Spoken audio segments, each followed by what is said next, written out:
खंड विधि। क्या किया करते हैं, AX1 समीकरण 1 से A1x plus B1y plus C1 बराबर 0 से तुलना करते हैं ना, तब हमें A1 का मान क्या मिलेगा, पहले समीकरण 2 मिलेगा ना, और B1 का मान, C1 का मान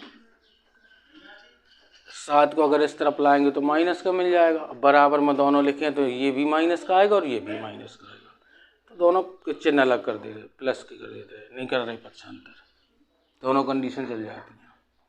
इसके बाद समीकरण 2 से A1 का A2 का मान क्या निकलेगा,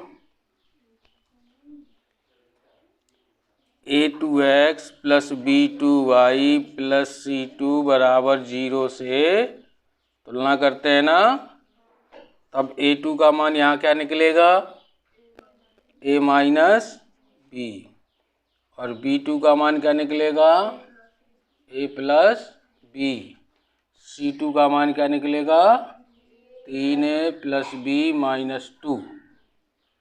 ठीक है, ये निकलेगा। मैं A1 A2 B1 B2 C1 C2 मिल गए,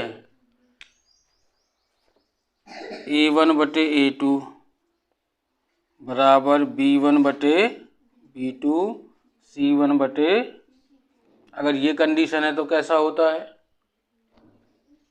अनेक हल होते हैं ना, होते हैं। तो A1 का मान कितना है और A2 का मान,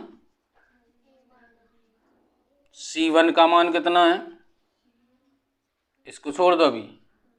अभी हम क्या ले रहे हैं, A1 बटे A2 और C1 बटे C2। ठीक, तो C1 का मान कितना है, 7, C2 का मान 3A प्लस B माइनस 2। कैसे गुणा कराइए इसका, 7 का गुणा होगा 7A माइनस का 7B, 3 का गुणा 2 में तो 6A, 2B ऋण 4।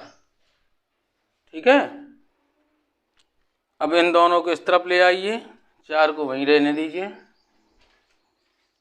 7A 7B, इसको इस तरफ लाएंगे तो माइनस का 6A माइनस का 2B बराबर का मैं माइनस का 4।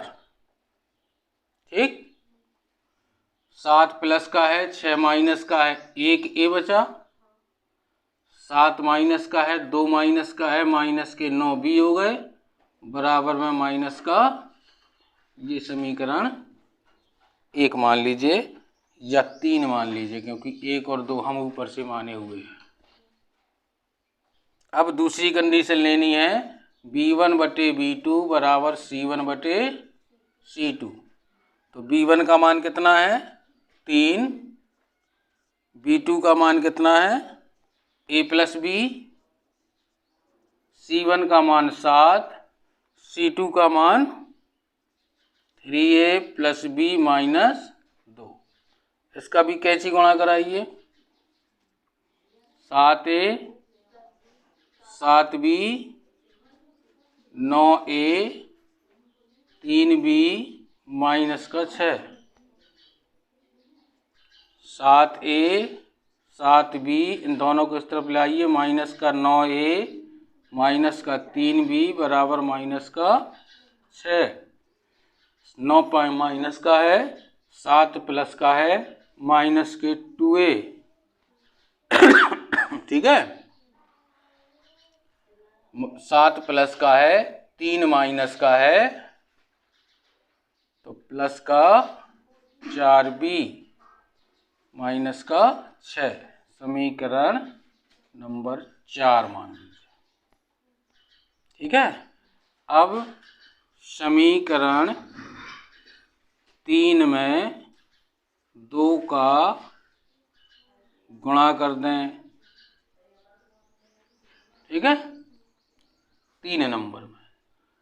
तो 2a माइनस का 18b माइनस का 8, ये है माइनस का 2a प्लस का 4b बराबर माइनस का 6। यहाँ क्या करेंगे, जोड़ देने पर माइनस प्लस अलग अलग चिन्ह है तो ये दोनों कट गए। 18 में 4 घट गए, माइनस का 14b माइनस का 8 6 14, माइनस से माइनस कैंसिल, b बराबर 14/14 1, b का मान आ गया 1। ठीक है, अब b का मान समीकरण 3 में रख दीजिए। a माइनस 9b बराबर माइनस का 4, तो a माइनस 9 गुणे 1 बराबर माइनस का 4, a माइनस 9 बराबर माइनस का 4, a बराबर माइनस का 4 प्लस का 9, a बराबर 5। ये b का मान, ये a का मान। ठीक है, यानी a बराबर 5 और b बराबर 1, ये तुम्हारे हैं आंसर। ठीक है, परीक्षा के लिए इम्पोर्टेंट है, ध्यान से पढ़ लीजिए।